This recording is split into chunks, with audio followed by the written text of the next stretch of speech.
Siya, as soon as makita mo yung ano, yung mga lupa niya sa ibabaw, tuyo na. Mga succulent po. Mm-mm. Nagbibinta po kayo sir ng mga succulent. Ano pong klaseng luto yun sir? Angko. Angko. Oo, lasahan mo po. Kuha ka po ng isa. Para malasahan mo. Sinya. So, mga ganitong bunga ka from the, ayan, pwede na siyang itanim. Basta natutuyo na yung ano niya, yung bunga niya.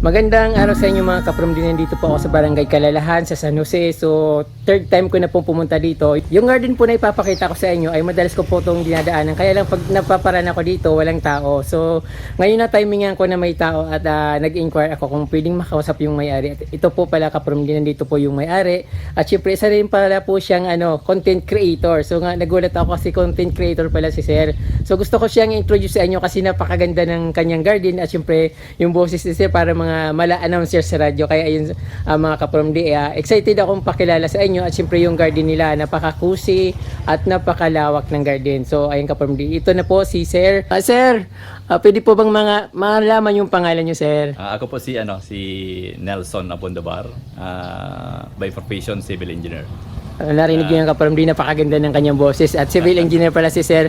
Sir, parang sabi niyo po mayroon kayong content creator din po kayo. Anong channel niyo po sa YouTube? Opo, kung mahanapin niyo po sa sa YouTube, NS Abondabar TV. NS Abondabar TV. Sa TikToker din po kayo Sir, no? Opo, ganun din po. Ayun, dala po. Nagsisimula pa lang. Ayun, napaka-creative po ni Sir. Vlogger, YouTuber na, TikToker pa, tapos civil engineer, tapos sa abroad siya naka-assign. So, ayun mga kaprimdi, ipapakita ko po sa inyo yung garden ni Sir dito sa kanilang bakuran dito sa Barangay Kalalahan. Kung gusto niyo pong mag-subscribe or i-follow si Sir, ulitin niyo po Sir yung channel niyo. Opo, hanapin niyo lang po sa YouTube yung NS Abondabar TV. Sir, ano pong kind of content yung mga ginagawin? Cooking, gardening, or Mostly something? ang content ko is cooking. Cooking. As in, paborito ko rin yung pagluluto. Tapos, sa trabaho namin, sa work, as Kuangkabi, inside design ko, kami, sa design, sa interior design. So, nagbablog din ako. So, pero mostly talaga cooking. Opo, ayun mga kapamdi, yung mahilig sa cooking, yung mga nagre-request sa akin na magluto ako. Ayun, meron na tayong ipa-follow na bagong cooker natin, bagong panlasang Pinoy na makikita natin sa YouTube.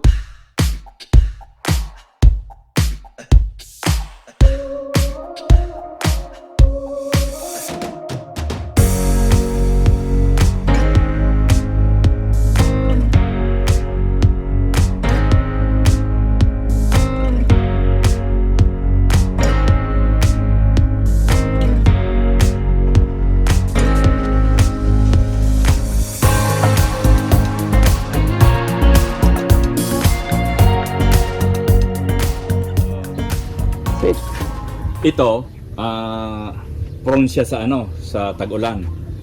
Kailangan mo di mo siya paulanan. Pero dinidilig siya as soon as makita mo yung yung mga lupa niya sa ibabaw, tuyo na. Mga succulent po.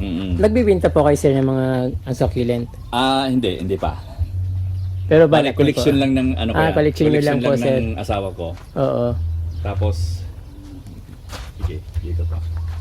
Maganda Sir niya na arawan. Araw talaga siya, pero hindi siya direct sun. Kailangan talaga mayroon nito. Mainit talaga siya. Mainit. Pero maganda po, ma-healthy yung mga niya. Pagkatubo niya. So, ang dami niya po. Hindi nga siya healthy talaga kasi bali wala nag-aano sa kanya eh. Walang nag-asikaso. Yung katulong lang namin, tinuturuan namin siya, tinatawagan namin kung paano Opo. Tapos ito yung mga collection niya. Galing sa iba't ibang lugar yan dito sa Pilipinas. Ano Sir, bumibili kayo online? Binibili namin online. Dinideliver dito? Sa Qatar kami nag-order, tapos pinapadeliver namin dito. Tapos kinukuha ng anak ko sa Goa. Ganyan. Napakarami niyo po palang mga ano dito, mga succulent. Ang unang-unang hilig namin talaga is orchids. Opo. Pag nagpipisa ng naga, wala kaming ginagawa. Imbis na damit ang bibili. Or ano na lang, halaman na lang po. Halaman. Tapos nag-ano kami, nagpapatubo ng marami, tapos binibinta namin yung bulaklak Opo. sa graduation, tapos mga kasalan. Kahit yan sir, parang sobrang ano na yun, dapat ibinta nyo na para ano. Oo. Mm. Ito sir, maganda po ito pag ano yung parang napupulsan, nagiging kulay silver ito eh. Oo. Ay maganda. Mayroon din po kayong vegetable. Yung ano namin, nagtatanim-tanim lang siya. Opo. Hindi namin pag nag-retire na kami, maasikaso namin talaga yan. Mm. Kasi nga dito, ito pa yung propose namin sa'yo, wala pa eh. Sa abroad po talaga kayo sir Oo. tumatagal. Mm. So, ay mga kapromdi, papakita ko muna yung kanilang ano dito, labas ng bakuran.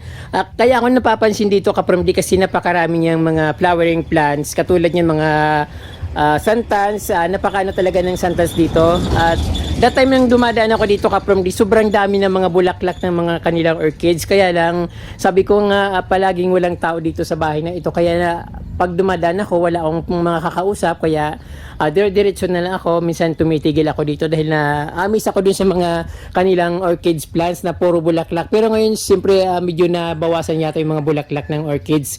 Kaya, ayun, parang umunti na lang. Pero okay pa rin naman siya. At mayroon pa rin mga flowering plants. So, papasok tayo sa kanilang bakuran kapromdi. At since nakilala ko na si Sir,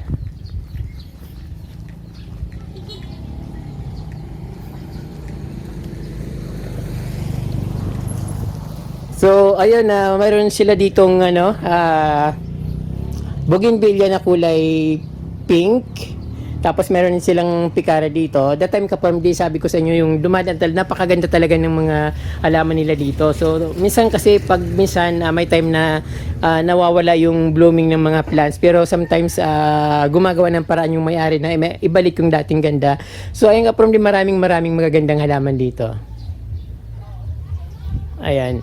Mayroon silang, I think, Dark Lord Philodendron. Then, Pyrodendron, Golden Rosary. Mayroon silang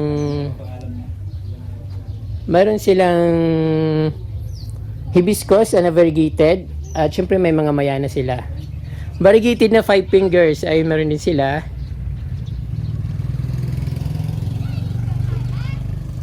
And matdo.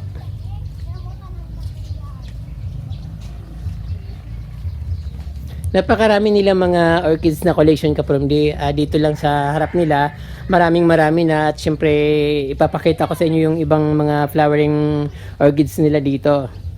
So, medyo busy sila sir, kaya hindi nila ako ma-assess dahil papunta sila sa kanilang business. Ayan.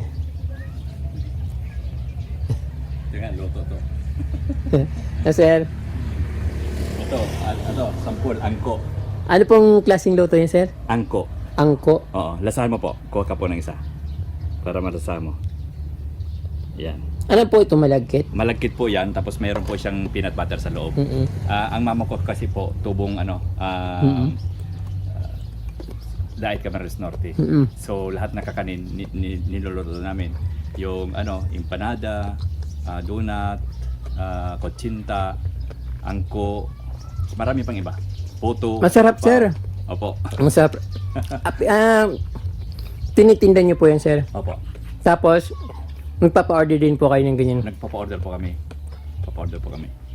Ang sarap. Dapat ang order is one day before ng Parang nakita ko sa parang may gumagawa niyan. Na-feature sa biyahe ni Drew. Parang sa Camarines Norte yata yun, sa something, basta Tagalog siya. Pero dito rin sa Before Manila. So, may nakita akong ganyan pero hindi ko alam na ganoon pala siya kasarap. Salamat po. Thank you po sir sa Sige po. Opo.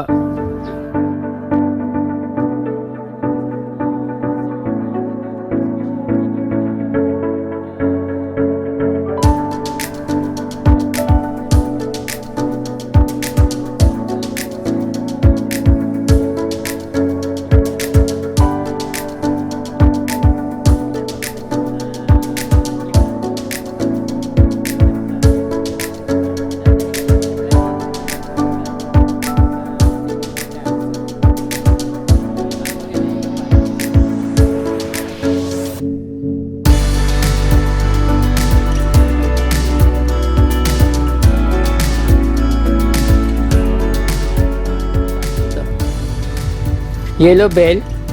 So ayun kaprom din, nandito na tayo sa mga orchid sa plants ni Sir dito.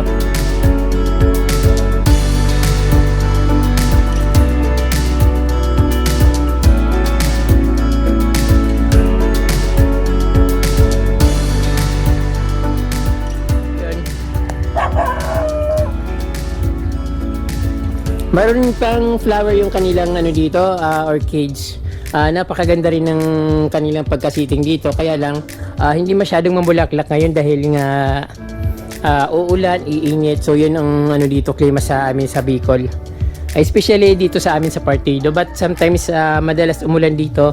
Kaya lang pagkatapos ng ulan, papalitan naman ng sobrang init. Napakaraming orchids dito.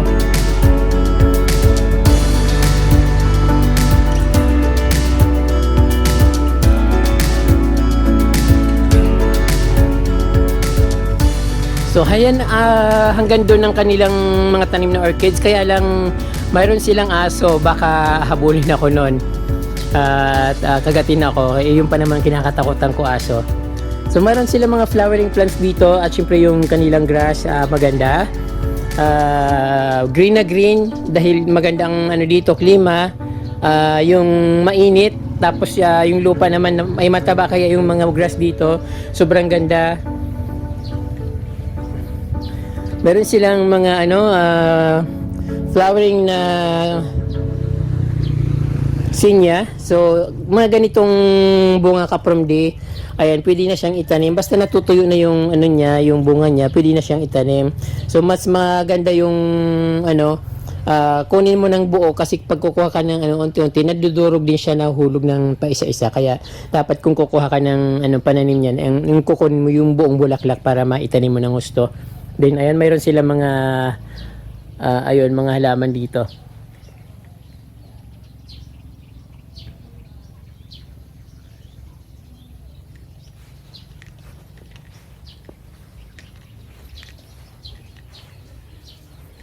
Marami rin sa mga dito, marami rin silang mga mga collection na halaman. Kalatiya. Mayroon ako nito. Maganda rin to, variety ng kalatiya. Napakataba niya.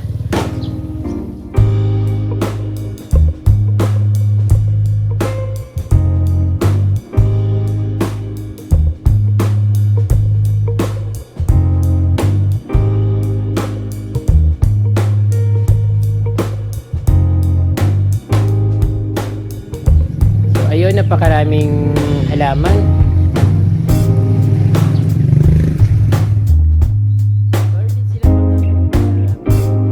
Meron din sila mga oliba na plants dito.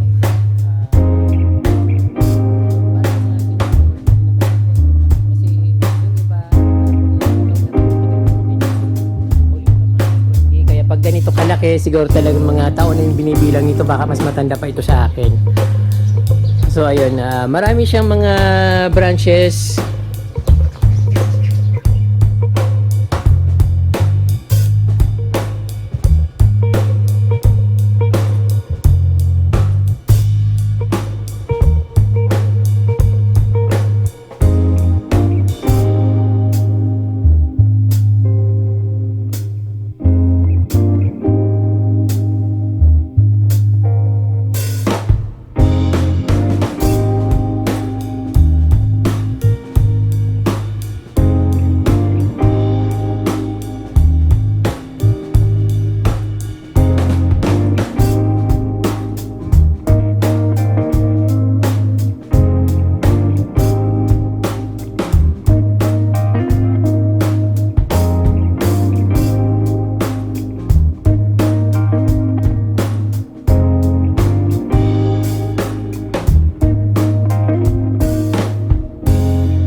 Dito naman kapromdi, paglabas mo ng kanilang bakuran, ang makikita mo yung overlooking Mount Isarog.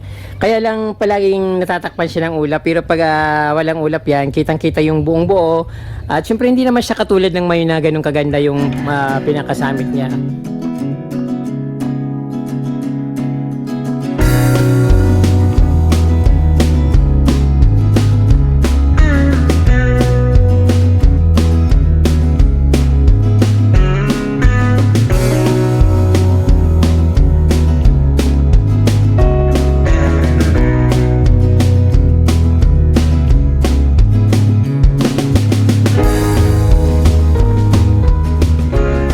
Napakaganda ng kanilang dito, yung mga grass.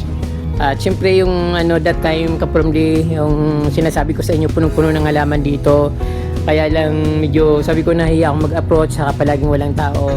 Kaya ayun, na-timingan ko naman na may tao, kaya lang yung niya, parang bawas na yung halaman, yung alindog pa. So ayun, pero maganda pa rin naman. At syempre yung maganda dito, yung maraming bulaklaki na halaman. Ayun, mga sinyas, yellow bell, santans, at napakaraming orchids collection.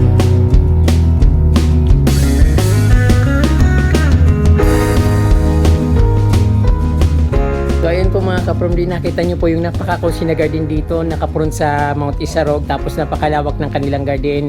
Mayroon din silang mga succulent collection, orchid collection, at iba't ibang klaseng variety ng plant. So hindi masyado kasing ngayon dahil tag-init. So wrong timing lang yung punta ko dito kasi nga yung tag-init, sobrang init, kaya yung mga halaman nasisira. But nung that time na pumunta, naparaan ako dito dahil may pinuntahan din ako dito, yung parang nag-vlog ako dun sa bandang parang historical site na bahay na nagiba.